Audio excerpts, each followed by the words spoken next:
दोस्तों, रामायण की कथा में सभी ने सुनी या पढ़ी होगी और देखी होगी, जिसमें श्री राम और माता सीता के जीवन से जुड़े पहलुओं को दिखाया गया है।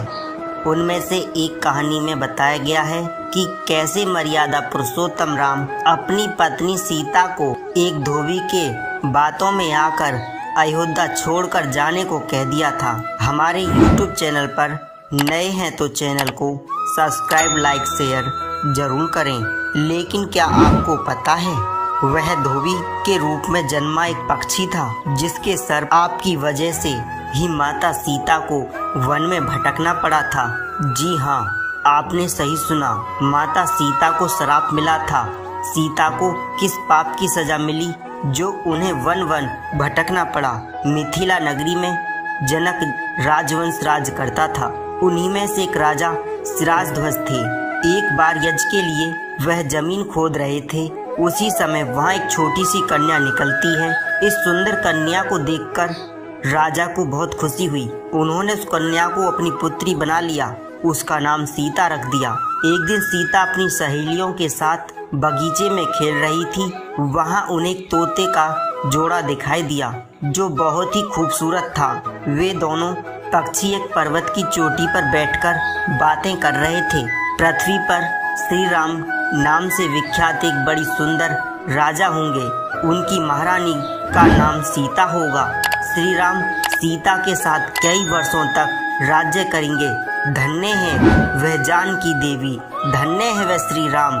तोते की ऐसी बातें सुनकर सीता ने सोचा कि ये दोनों मेरे ही बारे में बात कह रहे हैं। इन्हें पकड़कर मैं इनसे अपने जीवन से जुड़ी सारी बातें पूछ सकती हूँ। इसीलिए उन्होंने अपनी सहेलियों से उन दोनों पक्षियों को पकड़कर लाने को कहा। उनकी सहेली उस पर्वत पर गईं और दोनों पक्षियों को पकड़कर ले आईं। माता सीता उन पक्षियों से कहती हैं कि तुम दोनों बहुत सुंदर हो, देखो डरो नहीं, नुकसान नहीं पहुँचाऊंगी। तुम बस मुझे यह बता दो तुम कौन हो और राम कौन है और सीता कौन है? तुम्हें उनके बारे में कैसे पता है? माता सीता के पूछने पर दोनों पक्षी बताते हैं, एक बहुत ही विख्यात महर्षि वाल्मीकि हैं। हम दोनों उन्हीं के आश्रम में रहते हैं। महर्षि ने रामायण नाम का एक ग्रंथ लिखा है, जिसका पाठ उन्होंने अपने शिष्यों को कराया है। उन पक्षियों ने सीता को यह भी बताया कि इस ग्रंथ में महर्षि वाल्मीकि ने बताया है कि महर्षि ऋषि शंख के द्वारा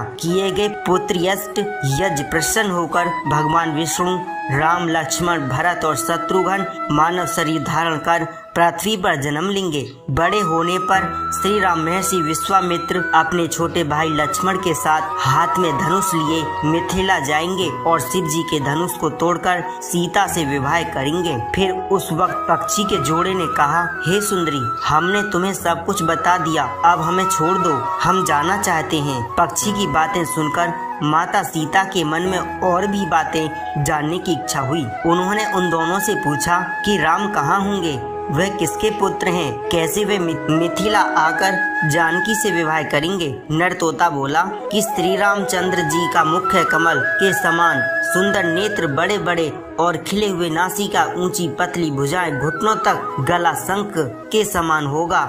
मैं उनका क्या वर्णन करूं, जिनके गुणों का व्याख्यान 100 मुख वाला भी नहीं कर सकता। दोनों पक्षी कहते हैं कि जानकी देवी धन्य है जो जल्दी ही रघुनाथ जी की पत्नी बनकर उनके साथ कई वर्ष तक राज करेंगी। लेकिन तुम कौन हो? पक्षियों की बातें सुनकर सीता ने कहा, जिसे तुम लोग जानकी कह रहे हो वो मैं ही हूँ। माता सीता उन्हें कहती हैं कि तुम दोनों को तभी छोड़ूंगी जब श्री राम यहाँ आकर मुझसे विवाह करेंगे, तब तक तुम दोनों मेरे घर ही रह सकते हो।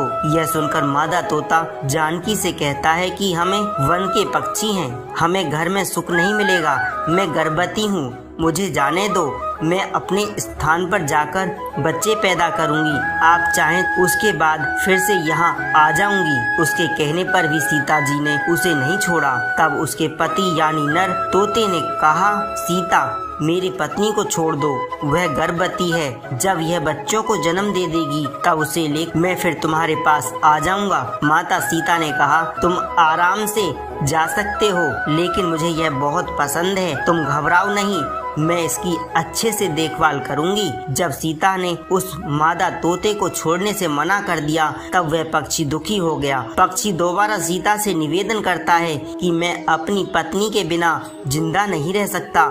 माता सीता तुम बहुत अच्छी हो, मेरी प्रार्थना मान लो। इस तरह उसने बहुत समझाया लेकिन सीता उसकी पत्नी को नहीं छोड़ा। तब मादा पक्षी ने क्रोध में सीता को श्राप दिया, अरे जिस प्रकार तुम मुझे इस समय अपने पति से अलग कर रही हैं, वैसे ही तुम स्वयं गर्भवती की अवस्था में श्री राम से अलग होना पड़ेगा। कुछ दिन के बाद पति से बिछड़ने के बाद दुख में मादा पक्षी के प्राण निकल गए। पत्नी की मौत हो जाने पर नर पक्षी दुखी हो गया। फिर वह सीता जी से बोला, मैं मनुष्य से भरी श्री राम की नगरी अयोध्या में जन्म लूंगा और मेरे ही कारण पति के वियोग का दुख उठाना पड़ेगा। यह कहकर वह वहां से उड़ जाता है। कुछ साल बाद उसका जन्म अयोध्या में धोबी के घर में हुआ। उस धोबी के कारण ही सीता जी का अपमान हुआ। उन्हें अपने पति श्री राम से अलग होना पड़ा।